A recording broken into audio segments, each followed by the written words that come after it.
Good afternoon, ladies and gentlemen. Welcome to this Berkeley County Board of Education meeting, Tuesday, August the 9th, 2022. I call the meeting to order, and I declare a quorum of members present, and the media has been notified. Do we have a motion to approve the agenda? Made the motion. Second. I have a motion from Mr. Ramsey, second from Ms. Littleton to approve the agenda. Is there any discussion? All in favor of the motion, respond by saying aye. Aye. Any opposed, nay? By the way, Dr. Wigfall is on the telephone on the line, so the motion carries by a vote of 8-0. We need a motion to approve the minutes of the board meeting of July 26, 2022. So moved. Second. We have a motion from Ms. Tanner, a second from Ms. Wofford to approve the minutes of the board meeting of July 26th. Is there any discussion? All in favor of this motion, please respond by saying aye. Aye. Aye. Any opposed, nay. Motion is approved by a vote of 8-0. We do need a motion to enter into executive session. So moved. Second. I have a motion from Ms. Littleton, a second from Ms. Tanner to enter into executive session. The purposes of executive session tonight are B, a discussion of the evaluation, employment, appointment, assignment, demotion, discipline, or release of an employee or employees as needed. C, general counsel's evaluation. D, legal update regarding a pending, threatened, or potential claim or other matters covered by the attorney-client privilege. E, 11 student attendance appeals and 1 out-of-district appeal.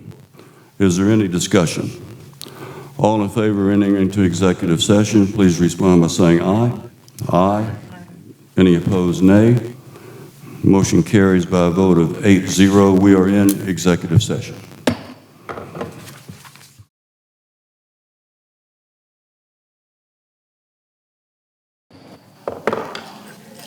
We need a motion to return to regular session. So moved. Second. A motion from Ms. Littleton, a second from Ms. Tanner. Tanner to return to executive session. Is there any discussion? Into regular session. Is there any discussion? All for returning to regular session, please respond by saying aye. Aye. Any opposed, nay. The ayes have it, and Dr. Wigfall is on the telephone, so it was unanimous. Vote 9-0. We are in regular session. And for the record, no action was taken in executive session. The next item is Pledge of Allegiance and moment of silence. If everyone would stand and recite the Pledge of Allegiance and remain standing for a moment of silence.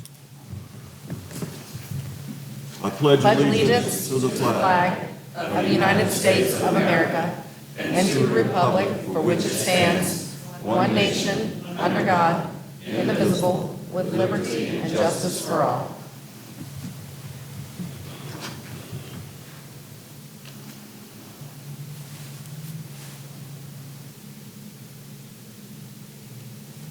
Thank you. Please be seated. The next item on the agenda is item number 4 under citizens' comments.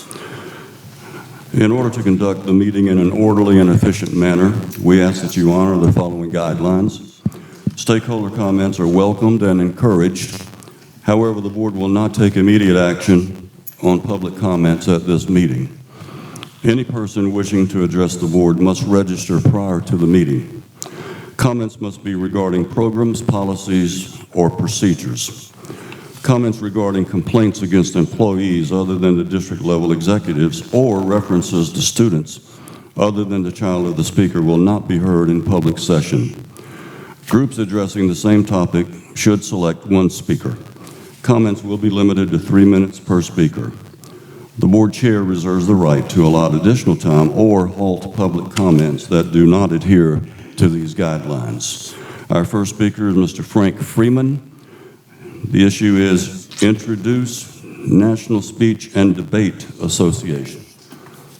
Welcome, Mr. Freeman. Thank you, sir. You want me to hear this? Yes, sir, please. Right there, sir. My name is Frank Freeman, but I am a stranger to these parts. I'm in the county, the next one west, where I got there about 60 years ago. I want to speak on the benefits of education. My education started up in Tennessee in a rural public school and then a private prep school. And then I came to South Carolina to what we affectionately call the Ashley River School for Misguided Boys. Many of you know it as the Citadel. Both in Tennessee and at the Citadel, I learned the principles of what I speak. I learned to speak clearly. I learned to speak so that people could understand me. I learned that by doing that, the people I was talking to would be able to understand what I was saying and be able to carry it forward with them for whatever their purpose might be. I have been around the world several times with the military overseas, and I have used this same principle. But today in our society, I see too many people who cannot move without having their cell phone in their hand and their head down and they're mumbling. They don't know how to communicate. So the National Association for Speech and Debate, which in my earlier days was called the National Forensic League, the original NFL, taught people how to speak and how to debate. In my grammar school, we read aloud in class and in the public assembly every week. In high school, we read and recited aloud in class. We read and studied and discussed such works as the Communist Manifesto, 1984, Brave New World, things that today we try to say those and people shun you. Oh goodness, you can't talk about those. Those are no good. But yet they do bring a point of view to what the person has to say. Now, the National Association for Speech and Debate, you used to have in two schools here, Berkeley High and Cane Bay High, you used to have NSDA programs.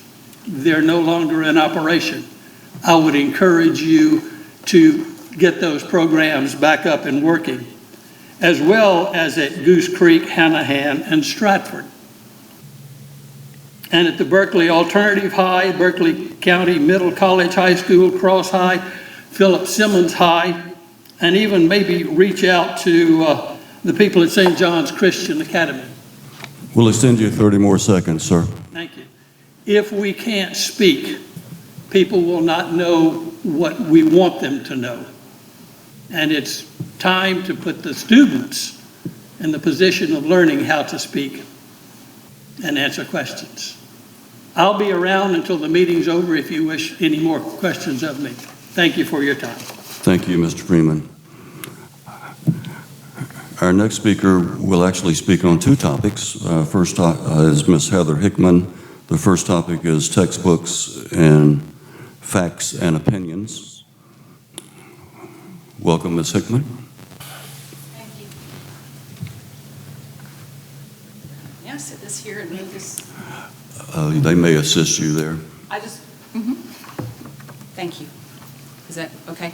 Appreciate it. Thank y'all so much for being here. I know the school board is a pretty challenging position, and y'all serve. I've never done it because I didn't want to. Y'all are willing to, so thank you. My name is Heather Hickman. I'm a resident of Berkeley County. Last board meeting, I picked up a textbook, and I thank y'all for making them available to us. They're not here tonight, or I would have shown you which one. I'll just tell you. It was called United States Government and Politics. There were a couple things I noticed in that book, but I'm only going to focus on one of them tonight. In that textbook was a reference on page 472 that states, the Constitution does not guarantee anyone a right to privacy. Just to help you understand where I'm going with that, I will refer back to the 9th Amendment of the Constitution, which basically states that the federal government doesn't own rights that are not listed in the Constitution. Instead, those belong to the people. that statement wasn't made in that textbook, and it's just, I just want to make raise awareness of the fact that students may interpret that as sort of a threat to them that their privacy may be violated with impunity. And unless that statement is read in the context of constitutional law, which is a course I had to take on the way to getting my MBA, they won't really understand. It's sort of presented as an author's opinion. It is debatable, but I'm just concerned because children, parents are relying, even now, on teachers and authors to bring truth. So my purpose is just to bring that and make everyone aware. There are facts that our children, your students, need to know, and there are opinions. I'm just asking we be very cautious in the messages we communicate to those who may yet be impressionable. Thank you. Yes, ma'am. And your next concern or discussion is conduct outside of school. Thank you. You have an additional 3 minutes. Thank you. I read the following on the Berkeley County website, bcschools.net. I'm not going to read you the whole thing, but I will read a quote. Student conduct away from school grounds or school activities. The board expects school administrators to take appropriate action when information becomes available about student misconduct away from school grounds or school activities that may have a direct and detrimental effect on or seriously threaten the discipline, educational environment, safety, or general welfare of students, faculty, staff, or administrators of the district. When assessing the impact of out-of-school behavior, and I'm going to stop right there, that goes on and concludes with, the administration may either permit the student to attend classes as usual, or it may take appropriate disciplinary action, including but not limited to suspension, in order to conduct an investigation into the matter. The parents or legal guardians of students will be notified of any action taken by the administration and offered the opportunity for a conference with the administration.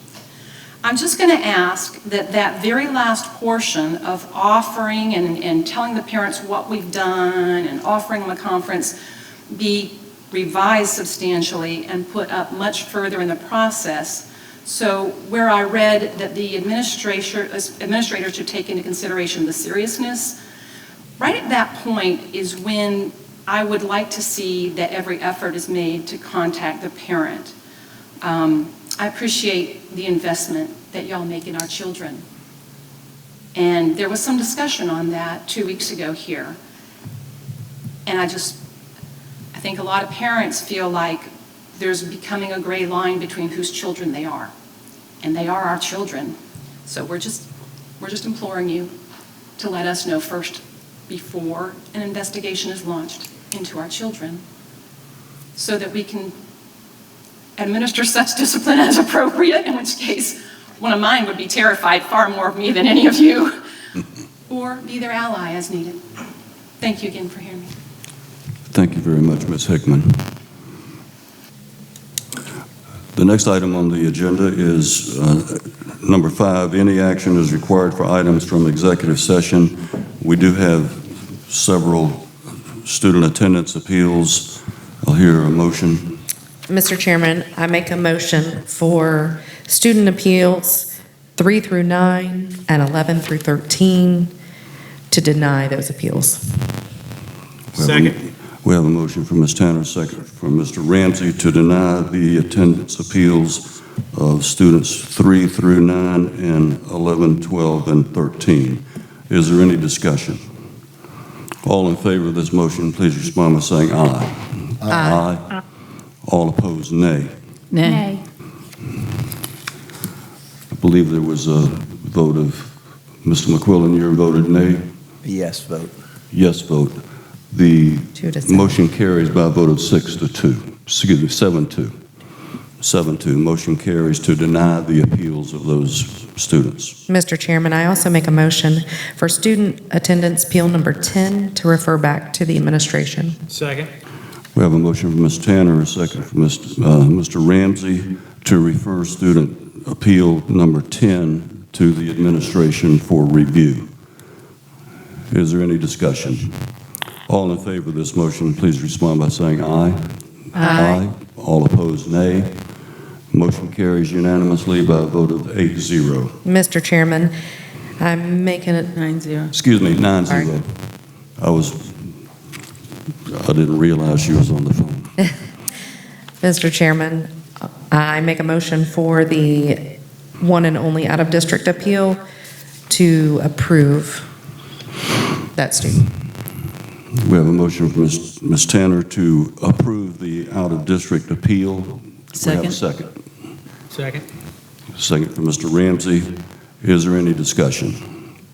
Let me say that this, once again, is an out-of-district appeals from another school district. Student is requesting, and the parents of the student requesting, come to Berkeley County for specific reasons. And we occasionally allow these, but let me also stipulate that the state funding is, at this point in time, $5,150 per student, so the student would be, or the parent would be responsible for that tuition to Berkeley County Schools. So we will call a question. All in favor of this motion, respond by saying aye. Aye. Any opposed, nay? The ayes have it unanimously, 9-0. Real quick, Mr. Barrow, did we vote on 8 and 9? My understanding was the motion was to deny 3 through 7 and 11 through 13. No, it was 3 through 9. 3 through 9? Yes, sir, Okay. and 11 through 13. Okay, perfect. Yes. Does that satisfy you? Yeah, I just want to make sure we weren't leaving any Yeah. off. I got you. Okay, okay. Mr. Chairman, I move to accept the personnel recommendations of the administration as it discussed in executive session for the current school year. Second. We have a motion from Ms. Wofford, second from Mr. McQuillan, to accept the personnel recommendations of the administration as discussed in executive session for the current school year. Is there any discussion? All in favor of this motion, please respond by saying aye. Aye. All opposed, nay. Motion carries unanimously, 9-0. Mr. Chairman, I move to accept the recommendation of the administration to name Dr. Melissa LaBerge as the Executive Director of Leadership and School Support for elementary schools with a starting date of September 6, 2022. Second. We have a motion from Ms. Marone, second from Ms. Tanner, to accept the recommendation of the administration to name Dr. Melissa LaBerge as the Executive Director of Leadership and School Support for elementary schools with a starting date of September 6, 2022. Is there any discussion? All in favor of this motion, respond by saying aye. Aye. Any opposed, nay. Motion carries unanimously by a vote of 9-0. Congratulations, Dr. LaBerge.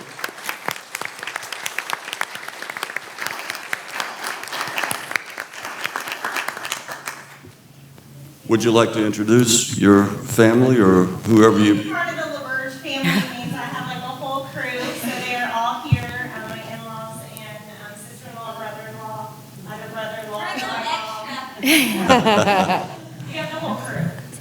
Well, why don't the whole crew come up and let's take a photograph, if you mind. Don't mind, come on up.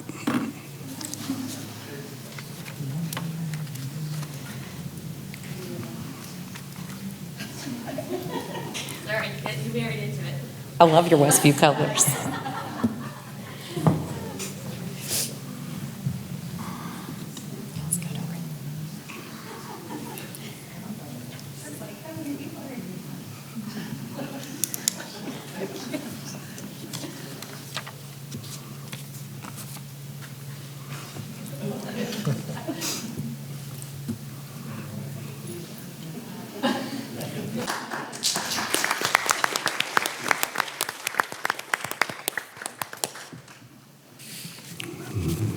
Mr. Chairman, based on the positive performance evaluation of our legal counsel, Dr. Tiffany Richardson, I move that the board extend Dr. Richardson's employment contract through August 15th, 2024. We have a motion from Ms. Tanner. Do we have a second? Second. We have a second from Ms. Maroon for the motion of the positive performance evaluation of legal counsel, Dr. Richardson. move that the board extend Dr. Richardson's employment contract through August 15, 2024. Is there any discussion? Yeah, I just point out our policy says that the district general counsel serves at the pleasure of the board, not on a 2-year contract that's binding on the district. And so I think the contract's in violation of board policy. That's well noted. There was a legal opinion that was distributed to the board member indicating that it is lawful and it is not improper for these extended contracts, not just for legal counsel, but also for administrators as well. So while your objection is noted, is there any other discussion? Yeah, the other thing I will note is that the board policy says that the board and/or general counsel can hire outside counsel upon approval by the board, and there was no vote by this board to hire outside counsel that issued this opinion. Is there any other discussion? All in favor of this motion, please respond by saying aye. Aye. Any opposed, nay? Nay. Those individuals that voted in the affirmative, please raise your hand. Dr. Wigfall's online now. And Dr. Wigfall, was that in the affirmative? It was, yes. Okay, and the negative, those? Okay, the motion carries by a vote of 5-4. And next on the agenda is item number 6, a very important issue, a 1% sales tax. Mr. Jackson. Mr. Barrow, board members, members of the audience, I will be brief. The topic of the 1-cent sales tax and this resolution that we're going to discuss tonight has been a topic of conversation for quite some time.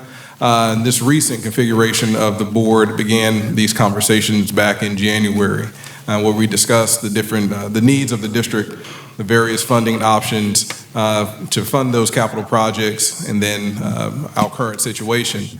We've recently reached a point within this district where the school district is able, the county, where the school district is able to request an additional penny by exceeding the accommodations tax threshold of $1 million.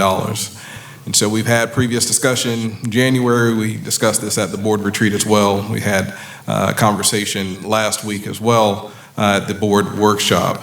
And so tonight we have Ms. Ashley Smith, and we also have Mr. Jeremy Cook, who will discuss this situation with us further and actually talk about the resolution. At this time, I'll turn it over to Ms. Smith and Mr. Cook. Good evening, Chairman Barrow, Superintendent Jackson, and board members. As Mr. Jackson stated, we have had this conversation for quite some time. Our most recent conversations were at the 2 board retreats that we had. That is where administration presented some projects to the board, and we've made some amendments based on board discussion. Later this evening, too, we'll be presenting the capital projects plan for 22-23, which is funded by our 8% debt capacity, which is largely preventative maintenance, technology upgrades, and capital replacements. And due to the growth in Berkeley County, we know that we need 3 schools over the next few years and expansion at several other schools. When we consider funding required to build these schools, we have 3 main options, and those options include an increase in debt service millage over the 70 mills, a bond resolution, and revenue generated from a penny sales tax referendum. The resolution, including the 15 projects, have been presented to you this evening for approval, and as Mr. Jackson stated, Mr. Cook is here, our bond counsel. He's here to answer any questions that you may have about the resolution, and he is going to present the resolution to you and the public.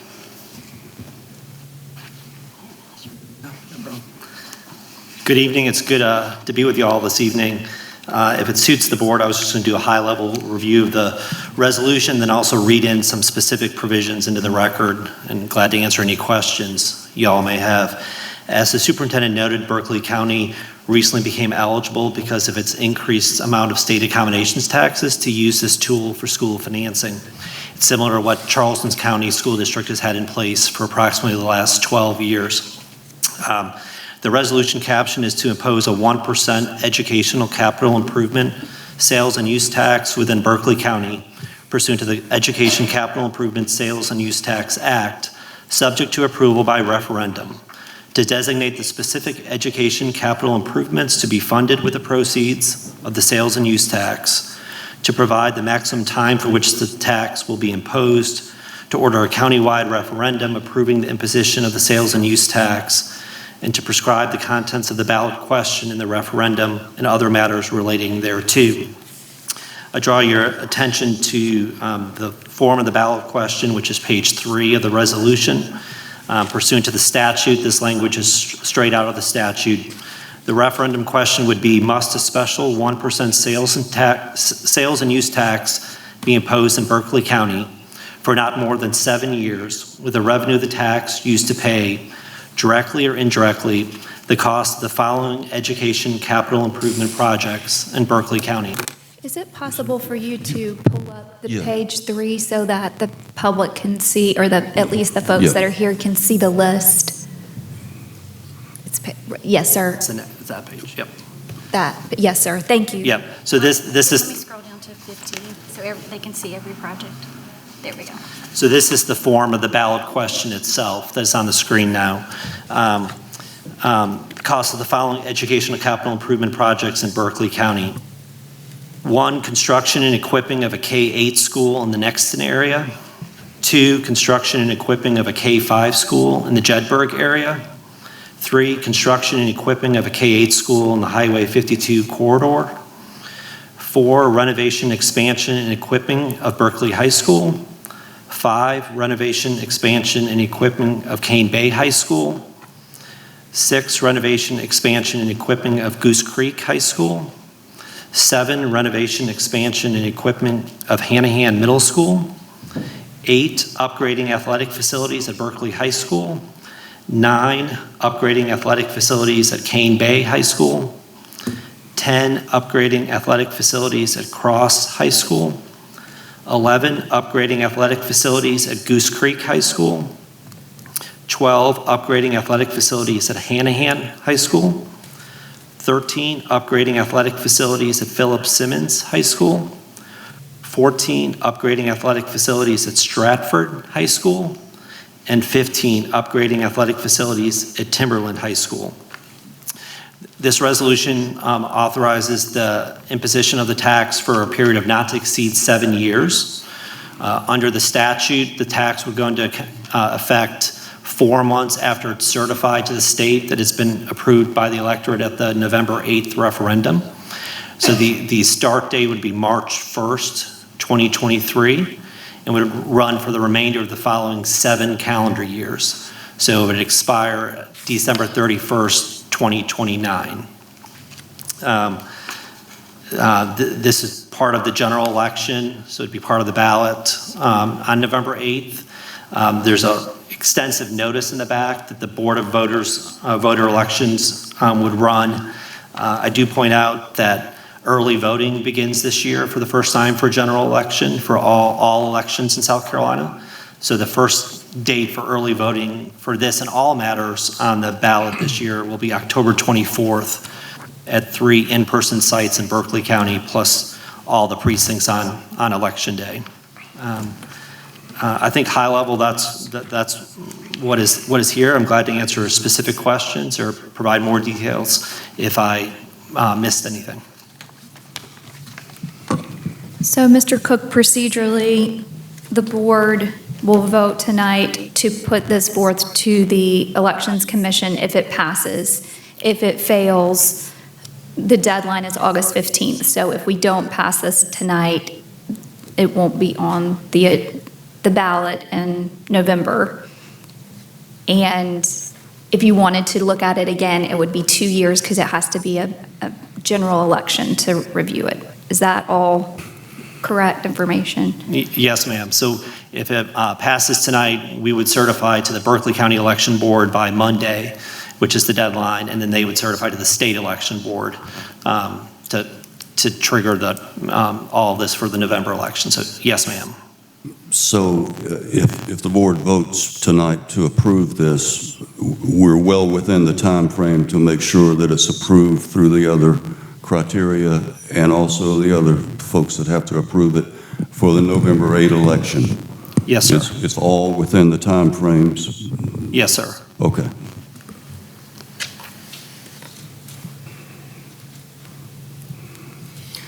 Mr. Chairman, I move to adopt a resolution placing the 1% sales tax on the ballot on November the 8th, 2022, as presented. Second. We have a motion from Mr. Ramsey, a second from Mr. Marone, to adopt the resolution placing the 1% sales tax on the ballot on November 8, 2022, as presented. Is there any discussion? I just want to say I think it's really important. We've been working for a long time discussing funding mechanisms, and I think it's really important for the public of Berkeley County to decide the funding mechanism they want to use. So I would like for this to be on the ballot because I want the people in Berkeley County to have a voice of if this is the mechanism that they want to use to fund education capital. And just to quickly piggyback on what Ms. Wofford is stating, for my previous job, I worked 22 years for the Berkeley County Tax Assessor's Office during that time. So when someone's taxes went up, they would call our office and speak to me and other appraisers concerning that the taxes went up and wanted to know why and would voice their displeasure. So I had been aware of a sales tax for some time, and when we interviewed Dr. Eddie Ingram, this was even part of the interview process that he stated that he was for a sales tax referendum. We've seen Charleston County be really successful with it. We've seen other counties be successful with it. So I really am in agreement with Ms. Wofford that the voters need to decide. We had a bond referendum in the past that did not go well, that caused a lot of distrust, that caused a lot of issues. And I can tell you, as far as this board member is concerned, if the public does put the trust in us that this will be something that we will, I personally, as far as the administration and hopefully this board, but just speaking for myself as one board member, would stay on top of it so that we could make sure that we were accountable and that we fully kept the public's trust. So this is very important to me, but at the end of the day, as Ms. Wofford stated, the public has the right to decide. Thank you. There's a couple of things I'd like to kind of add. Number one, the general public sometimes has a misconception of our regular budget that we pass every year. It's really an operational budget from one year to the next about how we fund our schools that particular year. 86% of our operational budget is for salaries and benefits. The public doesn't really understand that because they think their property tax and they think the other taxes and so forth go to the capital projects. And that's not the case because we're not funded to build other schools or to provide major renovations and additions. And this is really one of, I think there's 4 ways for us to really generate money. The first is the 8% money, which we've used for 3 consecutive years as cash to actually pay for the Carolyn Lewis School. The other would be, as Mr. Ramsey rightly stated, was a bond referendum. We've had a couple of those within the last 20, 22 years, which were successful, but it put the onus and burden of the responsibility on the people who own property. And that's not, I'm not in favor of that. I don't think most people are. The other would be a millage increase, and we certainly don't want to increase millage. However, we will build schools. We will build schools because it is incumbent upon this board and whoever the board members might be in the near future to make sure that we satisfy the needs of the communities that we serve. So we will build schools. Hopefully we'll utilize this particular method of funding.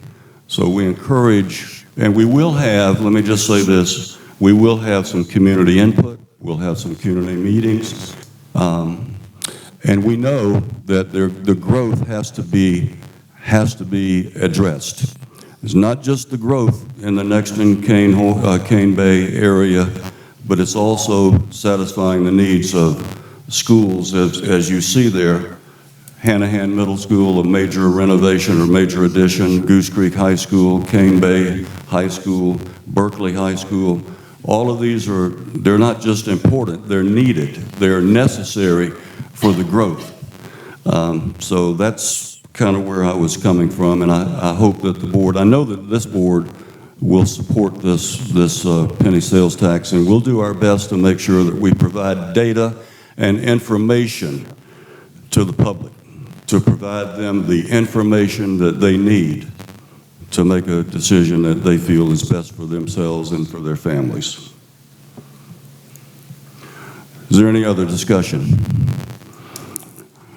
All in favor of adopting a resolution placing the 1% sales tax on the ballot on November 8, 2022 as presented, please signify by saying aye. Aye. Any opposed, nay. The motion carries unanimously by a vote of 9-0. Mr. Bear, I sent you an email earlier. I'm recusing myself on this vote. I did talk to Dr. Richardson about it, who reached out to the Ethics Commission and said it wasn't an ethics violation, but in an abundance of caution, I'm recusing myself on this vote as the firm where I am employed is involved in helping with the referendum. Understood. So the vote was 8-0 as opposed to 9-0 because Mr. McQuillan has recused himself.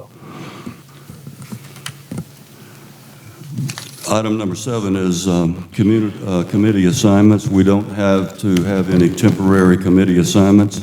Item number 8 is the superintendent's report. Mr. Jackson. Good evening, Mr. Chair, once more, board members, members of the audience, cabinet members. I'd first like to start by recognizing our teacher forum representatives. We have with us this evening Ms. Brittany Gary and Ms. Ashley Cox. Can you please be recognized, ladies?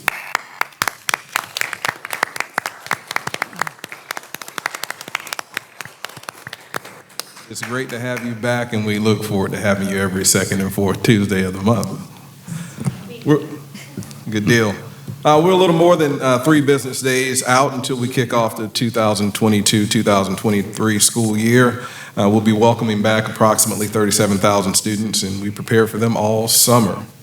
We're looking forward to a very successful year and getting back to the basics.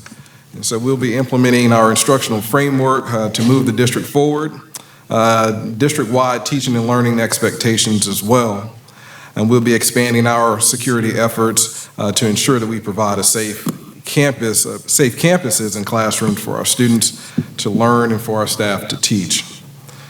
A little over 20,000 students will be utilizing our transportation system, so we have our team that's been working hard to prepare for Monday.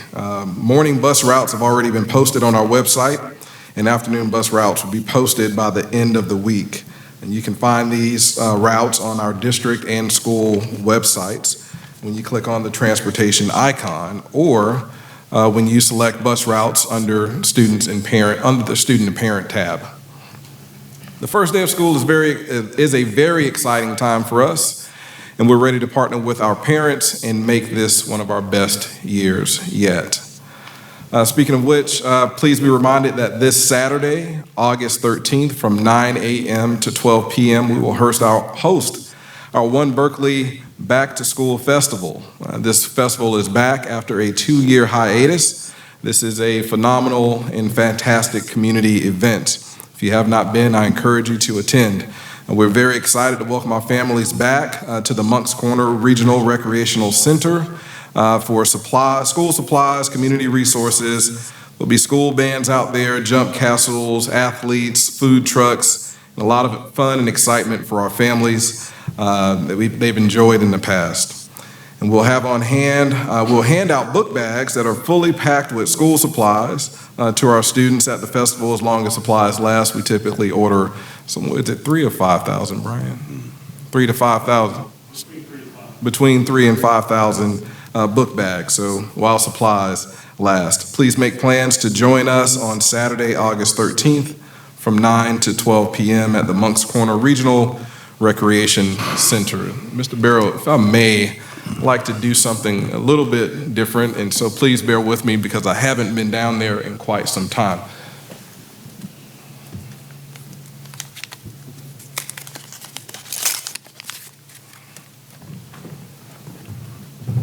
Not a matter magic trick or anything like that.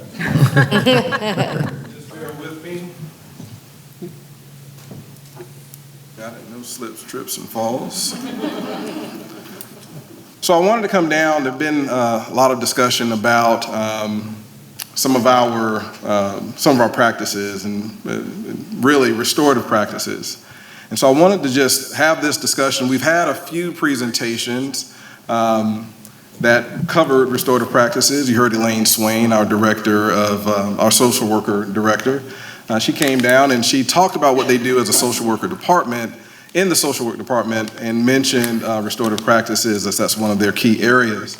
In addition, a couple of months ago, you heard from two of our assistant principals that talked about the new disciplinary matrix, and they also covered restorative practices. And so just wanted to give a quick highlight of what we do or how we implement restorative practices in Berkeley County School District. See, this is why I use my own. Just real quick, our mission and our vision. You may see this often, but we facilitate and support student-driven learning experiences by unleashing the power and potential of education. And so we talked about maximizing the educational experience for all students. And then our vision, create a future we dare to imagine and make a positive difference. So we maximize the educational experience for all students and make a positive difference. And so restorative practices is just one of the tools that we use in order to do so. Just a quick recap, restorative practices in Berkeley County School District is not a new initiative. In fact, in 2018, a middle school principal, one of our district level administrators, they were concerned about the school's culture and student behavior that was disruptive to the classroom environment. And so our leadership was concerned that our disciplinary matrix and the consequences actually addressed the behavior after it occurred as opposed to being proactive. And so we were being reactive as opposed to proactive. And they sought out restorative practices as one of the tools that we can use in order to be more proactive. And this is 2018. I can't take credit for this one. This was great vision and foresight by a previous administration, previous board. Berkeley County School District, our director of student and family support, became a trainer. So she became a trainer for restorative practices. So it was a trainer-to-trainer process. She became the trainer for Berkeley County School District, and the goal was to prevent or decrease disruptive behaviors in our schools and in our classrooms. 2019, the staff at Sangaree Middle School received restorative practice training. And why the middle school focus so much?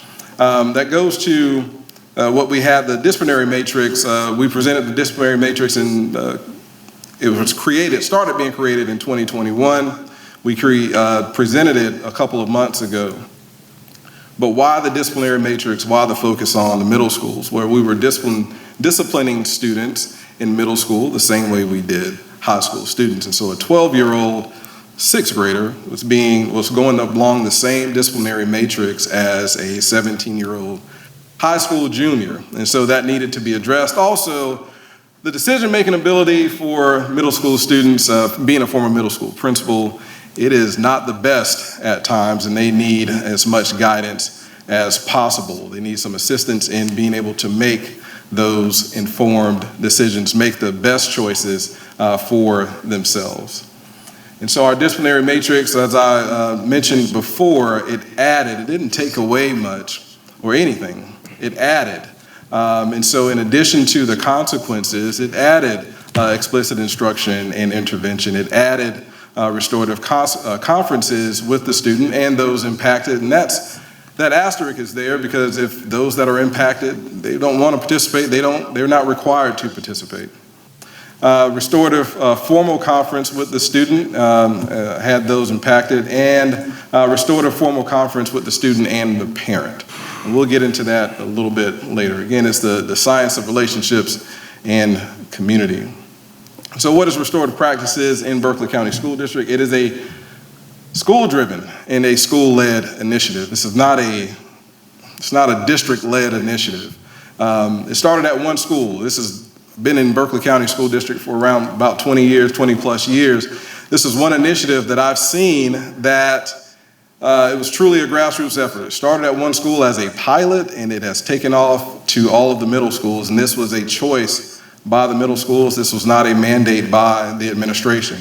The administrators at the school level, they saw it working and they became interested and they wanted their staffs trained in restorative practices. It is a preventative measure as well.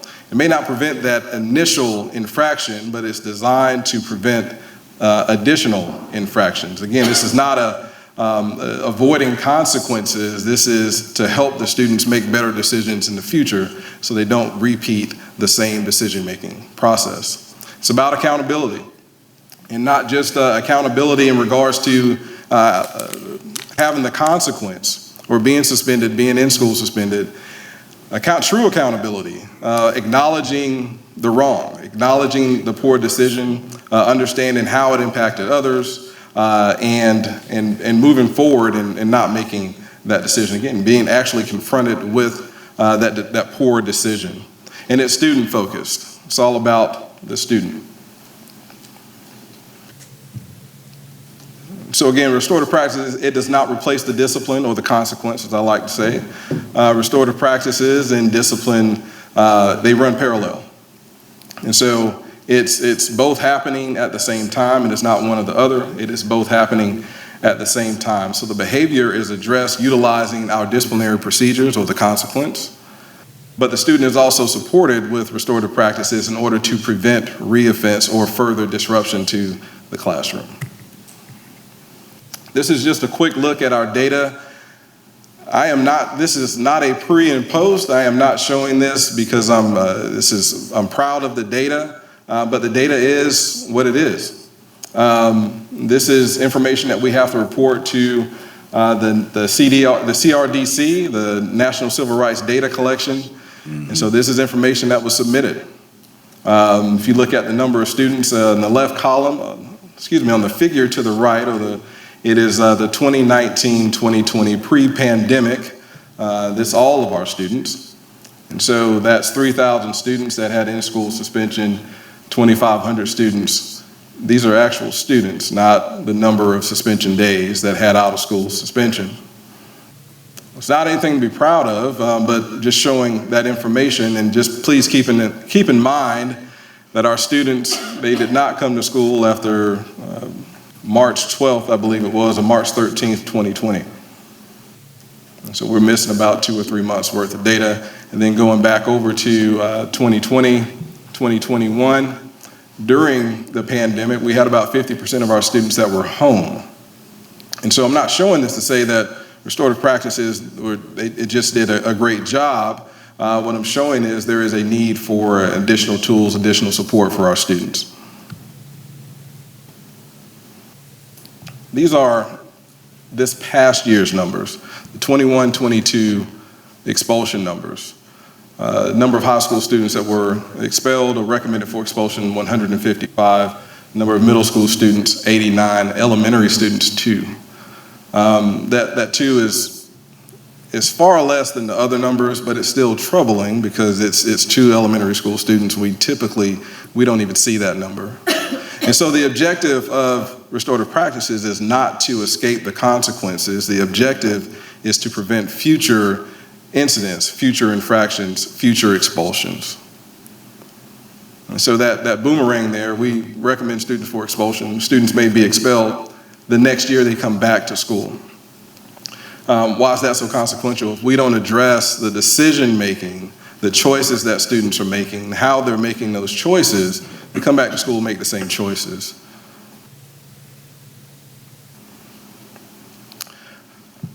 We mentioned A-STEP. We mentioned our A-STEP program before in those previous presentations. And so since 2019, we've only had 39, we actually had 41 students be recommended to the A-STEP program. A-STEP is our alternative support to expulsion program. And so since 2019, we've had 39 students successfully complete the A-STEP program. In order to be a part of the A-STEP program, you have to be recommended by your principal. A district administrator has to review it. The student and the parent are required to participate, and the student does not attend their home school for 45 days. And habitual offenders do not qualify for this, for the A-STEP program. And certain offenses preclude you from participating in the A-STEP program as well. And so our students that have qualified and have completed the program, they have been successful. So they've not been recommended for expulsion again. And like I said, 2 of the students that were recommended, they were non-completers, and so they were not successful in the program. And so this has not taken off and been widespread yet. Like I said, since 2019, we've only had 41 students be recommended for the A-STEP program. What restorative practice is not a district initiative. Again, it's not a top-down initiative. It's not a mandate by the administration. This is an initiative or a program that our administrators, our principals, and assistant principals, they have bought into. They saw some value in it, and they are interested in pursuing it. It's not exclusive. It is not the only tool that we have on our tool belt. This is one of many tools or resources that we use in order to assist and support our students. In addition, it's open to all of our students as well, not exclusive to any one group of students or individuals. It's not the absence of consequences. This takes place in addition to the actual consequence. So in addition to an in-school suspension, in addition to an out-of-school suspension. And it's not a one-size-fits-all. The way it's implemented in one state or one district is not the same way that it will be implemented in another. The way that it's implemented at one school may vary from one school to another. The idea is to ensure that the support is there for our students. Just to end it off, we try to meet the kids where they are. As educators, we know more about the more we know about who we teach, the more effective we will be with what we teach. And taking time to get to know our students is not fluff time, it is academic time, it's academic time. If we don't have any questions, that concludes my report for this evening. Mr. Barrow. Thank you, Mr. Jackson. I really don't have anything except I would like to say that I'm sure this entire board would like to thank our faculties, 190-day employees that returned to work yesterday, and we are looking forward to our students returning on Monday. So I'm sure I'm speaking for all of us to say congratulations, and we look forward to a great school year without any pandemic issues. Thank God for that, hopefully. So we also have a poster. Ms. Brabham, could we have that poster? I think it's a photo op for the South Carolina School Boards Association. Welcome back to school. So if we could have our board members down front and have a photo op, we'd appreciate that. And Mr. Jackson is with us. Absolutely.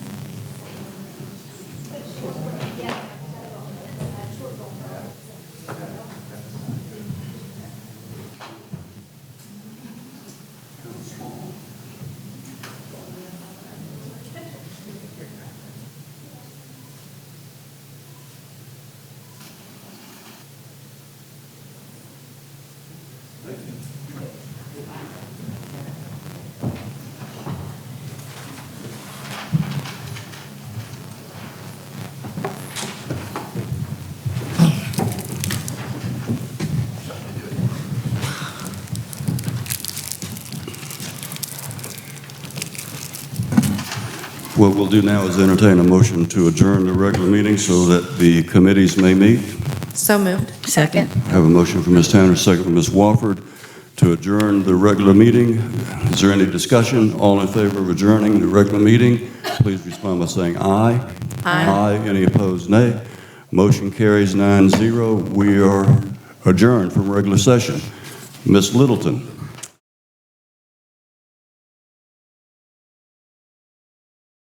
I'm calling the Committee on Academics and Innovation to order. I declare that there's a quorum of committee members present. I note that the meeting has been given proper notice pursuant to the Freedom of Information Act. Do we have a motion to approve the agenda? Made the motion. Second? We have a motion by Mr. Ramsey and a second by Dr. Wigfall to approve the agenda. Any discussion? All in favor, respond by saying aye. Aye. All opposed, say nay. The motion's approved, 3-0. The only item on the agenda is the Head Start expenditure report for June 2022, Head Start credit report for June 2022, and prospective new hires. What's the pleasure of the committee? I make the motion to approve the Head Start expenditure report for June 2022, Head Start credit report for June 2022, and prospective new hires. Second. We have a motion by Mr. Ramsey and a second by Dr. Wigfall. Any discussion? All in favor of the motion respond by saying aye. Aye. All opposed, nay. The motion is approved, 3-0. At this time, I'll entertain a motion to adjourn the committee meeting. Make the motion. Second.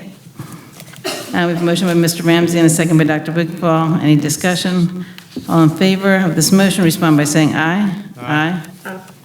All opposed, nay. The motion is approved, 3-0.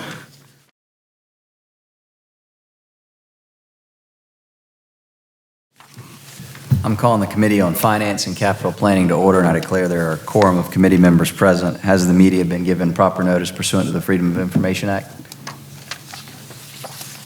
Yes, it has. Do we have a motion to approve tonight's agenda? So moved, Mr. Chair. Second. We have a motion and a second. Is there any discussion? Hearing none, I'll call the question. All in favor, please respond by saying aye. Aye. Motion passes 3-0. The first agenda item is the 2022-2023 capital budget. Ms. Ashley Smith, you are recognized.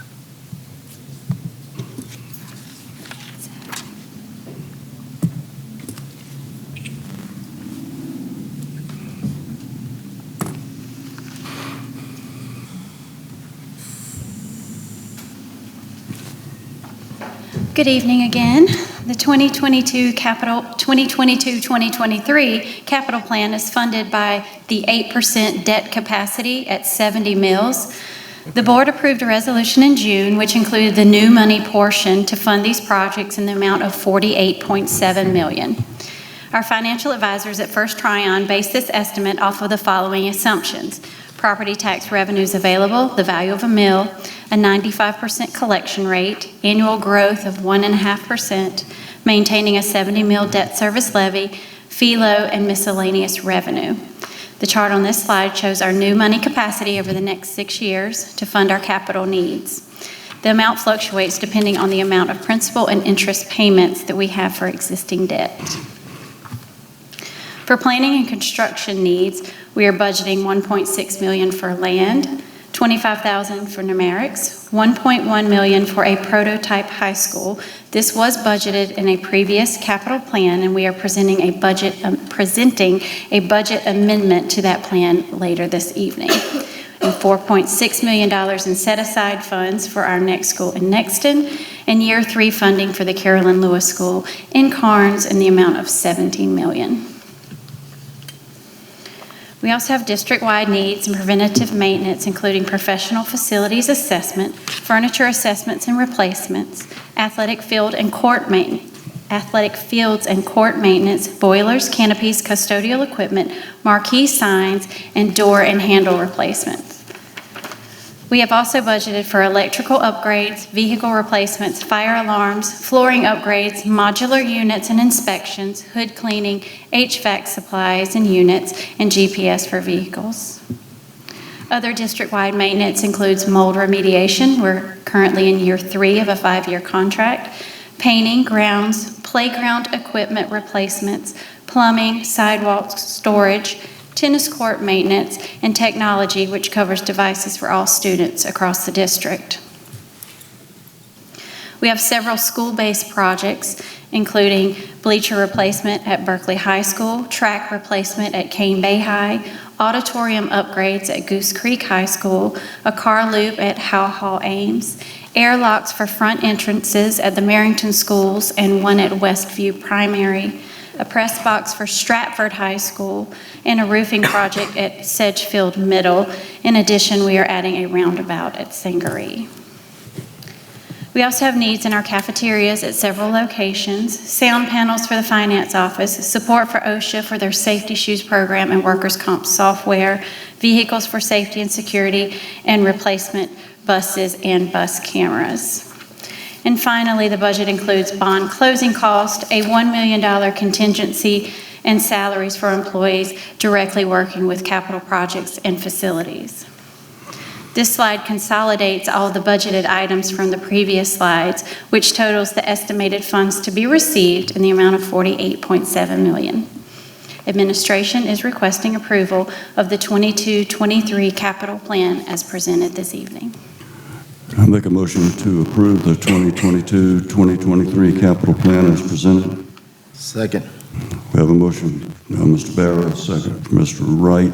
Mr. McQuillan is recusing himself. All in favor of this motion respond by saying aye. Aye. Aye. Ayes have it by a vote of 2-0. Thank you. Next agenda item is the capital budget amendment. Ms. Smith, you are again recognized.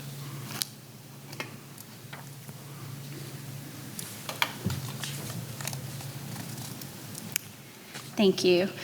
The high school prototype model was approved in the 21-22 capital plan. The district is required to spend new money from the general obligation bonds within a 3-year time period. Administration is requesting a budget transfer from the 2021 issuance to utilize the $1.1 million allocated to the prototype model for needs that will be addressed in the current school year, including $1 million for district-wide asphalt maintenance and $100,000 for district-wide glass and window replacement. The prototype model will be included, as you saw, in the 22-23 capital plan to provide an additional year to plan and spend the funds allocated to the high school prototype model. That basically means that we allocated $1.1 million for a high school prototype, but have not spent that money. We're reallocating it for use this year. Yes, sir. We had previously in our 2021 budget had the $1.1 million allocated. We would like to reallocate that, and it is now included in the 22-23 budget. So we just shifted it to give us an additional year. Okay. I'll make a motion to approve the capital budget amendment as presented.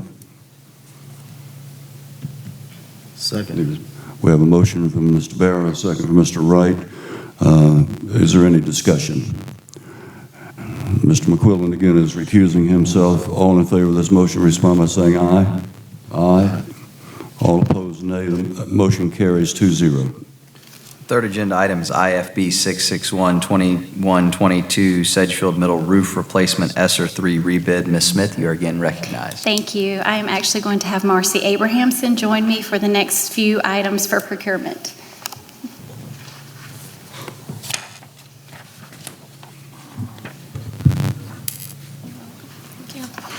Good evening, Chairman Barrow, Superintendent Jackson, members of the board.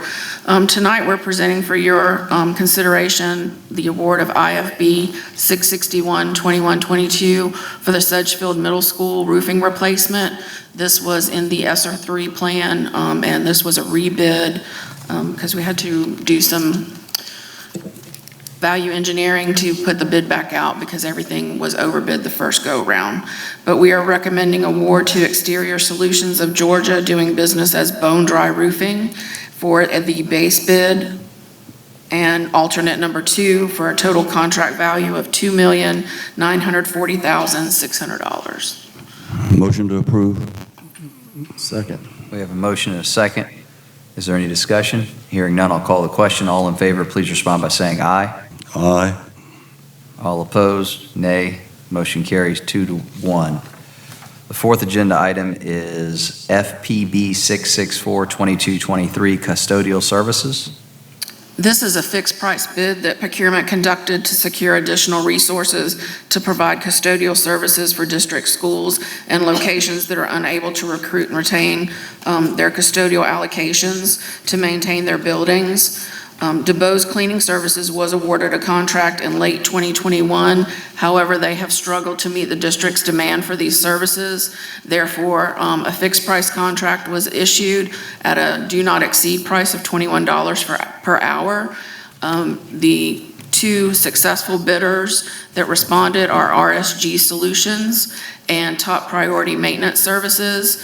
And RSG Solutions has an hourly rate of $19.30, and Top Priority has a fixed rate hourly rate of $19.50. We're estimating the 1-year contract value at $175,000, and it would be a 5-year maximum term with an estimated contract value of $875,000. Move to approve. Second. We have a motion, a second. Is there any discussion? Hearing none, I'll call the question. All in favor, please respond by saying aye. Aye. Ayes have it by a vote of 3-0. The fifth agenda item is the 2022-2023 Minority Business Plan. We brought before you in January the updated procurement code that we adopted, and we brought the revised minority business plan, and we are required to update that plan annually. So this is the updated plan. The only thing we really updated was the year. We're maintaining the 10% minority business percentage, and so essentially we have not changed anything in this document, and we are presenting it to keep that 10% rate for another year. Motion to approve. Second. Is there any discussion? Hearing none, I'll call the question. All in favor, please respond by saying aye. Aye. Ayes have it by a vote of 3-0. The sixth agenda item is an information-only item, and it is the procurement semi-annual reports. They've been presented in your packets. If you have any questions, I'll be happy to answer them. Any questions? All right. Seventh agenda item is the amended notice of intent to award. The procurement? Yes. I'm sorry. Just real quickly, with the, talking about that big list that we got of all the procurement that we did last year, right? The sole source emergency and your POs over 100,000, Okay. the MBE update, and the trade-in sales. Because my question was concerning the modulars out at Cane Bay. That's what we're talking about, that procurement list? Or we're just talking about the emergency orders procurement that we had? There's a summary report of all the sole source procurements that were conducted between January 1st and June 30th. Yeah. The okay. list of emergencies, and then our minority business update, Okay. and all the POs over 100,000 that were Okay. issued. Because my question was about the modulars. Right now, we're leasing 35 modulars out at Cane Bay Middle and Cane Bay Elementary. I believe it's 16 total that we're leasing. Well, I'd gotten 22 from Cane Bay Middle and 13 from Cane Bay Elementary. Has it decreased, you think? Some of the units that are out there may be ones that we already own, Okay. but we had. I just had where we were leasing it for $400,000 a month was the total on the procurement list. That is correct, but we are getting ready to do a lease to purchase so that we will own those at the end of 5 years. Perfect. That is music to my ears. Because my thing, then I did the math. I looked at one where we had a modular out at Nexum Elementary where we purchased it for $151,000. So when I did the math on the leasing, I would look at per unit at Cane Bay, it'd be $11,428 times 12, which would be $137,000 per year. So we can almost buy one for what we were leasing a year. And then I see this slide earlier that we were talking about. We're looking to purchase those. Yes, sir. Because I brought this up previously to Superintendent Jackson and to the board. And so we are moving to purchase them. Yes, sir. The Excellent, previous excellent. administration, way back when, and they're without any forethought for I the. kept beating my head against Yeah. the wall. I kept bringing it Yeah. up and bringing it up. And I was like, because I'm a real estate guy, so I understand leasing and buying, that's. And we something. purchased a used unit for Nexton, that unit is used. Excellent. And I've Because done you the did about exercise. 200,000 or so, right? Yes, sir. Right. okay. And I've done the exercise right about a 7 to 8 year time frame is where we break even, and we don't gain anything by leasing those units further than that. But I think the initial intention was to only have those units for 3 years. Yeah. And they kept getting. Right. And that was the thought, because, all of us that's been around for a while, we knew over here in Mutt's Corner, we had a lot where we would throw all the old modulars, and they would sit there and rot, and then we'd try to give them away, and so the thought was, we don't want a bunch of old modulars. But the truth is, that's why we're asking for the sales tax referendum. That's why we're building Nexum right now with the 8% money, because we're trying to be proactive, but the county's growing so quickly, Exactly. as everyone is aware of, those modulars are going to be there a little bit longer than we want. Right. So that's excellent news. I'm stoked. That is so the right answer. And so the only other quick thing is just simple math. I could go all night going over this whole list, but I'm not going to bore everyone. But part of what I want people to understand is how much effort goes into running this school district, both with Superintendent Jackson, both with Margie, both with the staff, and both as the board member.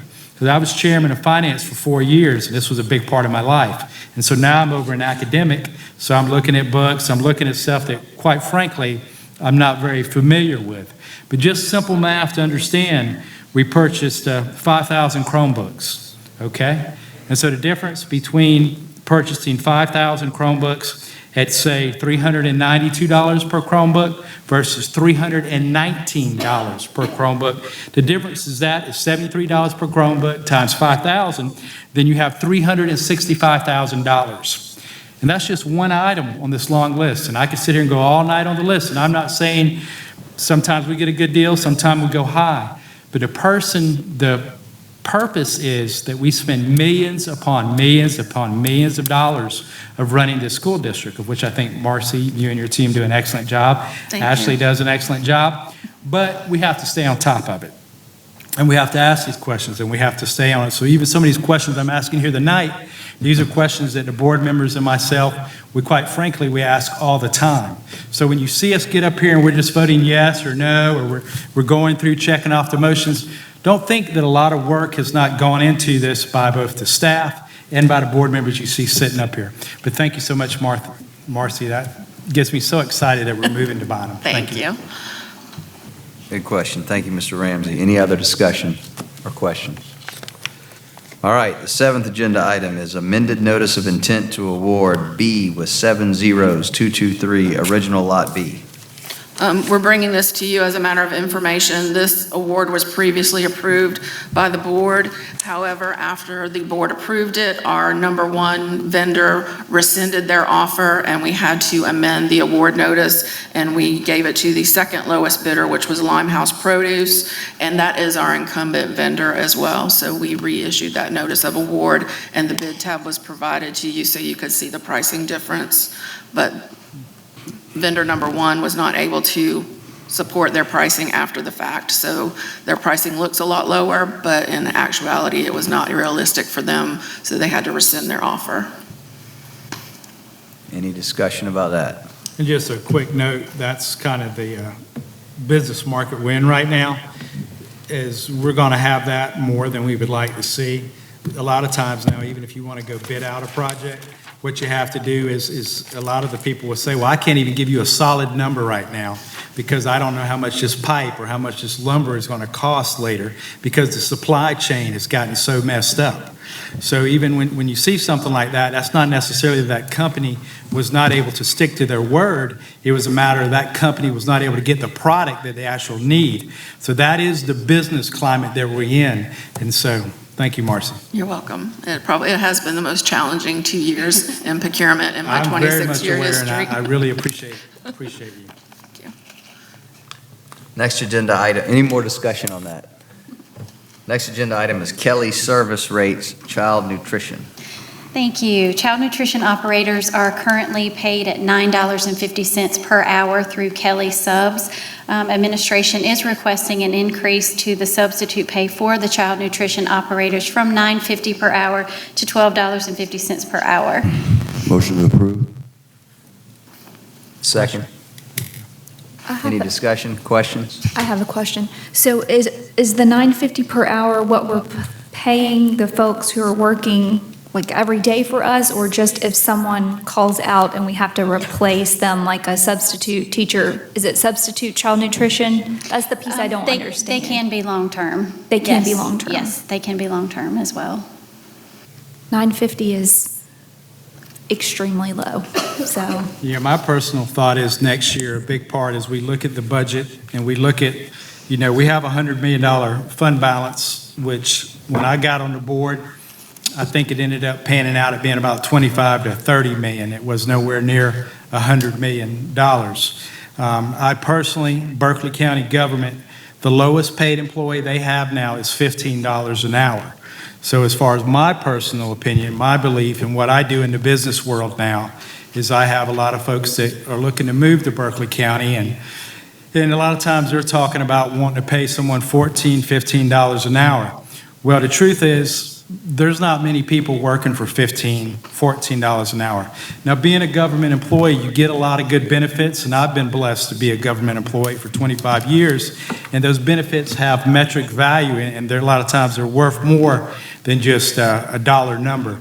But I personally feel, as far as part of what I feel is important moving forward next year, is I would like to see every employee that works for Berkeley County School District make at least $15 is what I personally would like entry. And again, I'm just one board member. I'm just throwing that out there. But Berkeley County government this last year did establish that. And I think in order for us to be competitive and for us to be able to continue to find the workers that we need, I think we need to be looking at a $15 minimum. Of course, that's a lot of work. A lot of decisions have to be made, but that's pretty much where I stand. But thank you, Ashley. Any further discussion on that agenda item? Hearing none, I'll call the question. All in favor, please respond by saying aye. Aye. Ayes have it by a vote of 3-0. The final agenda item is item I, out-of-state travel. Ms. Smith? Thank you. Administration is requesting approval of the out-of-state travel as presented. Motion to approve. Second. I'll yield to Frank. We got a motion and a second. Is there any discussion on out-of-state travel? Hearing none, I'll call the question. All in favor, please respond by saying aye. Aye. Ayes have it by a vote of 3-0. Mr. Wright, can you please make a motion to adjourn? So move, Mr. Chair. Second. We have a motion and a second to adjourn. Does anybody want to discuss that? All right. I'll call the question. All in favor, please respond by saying aye. Aye. Aye. We are adjourned.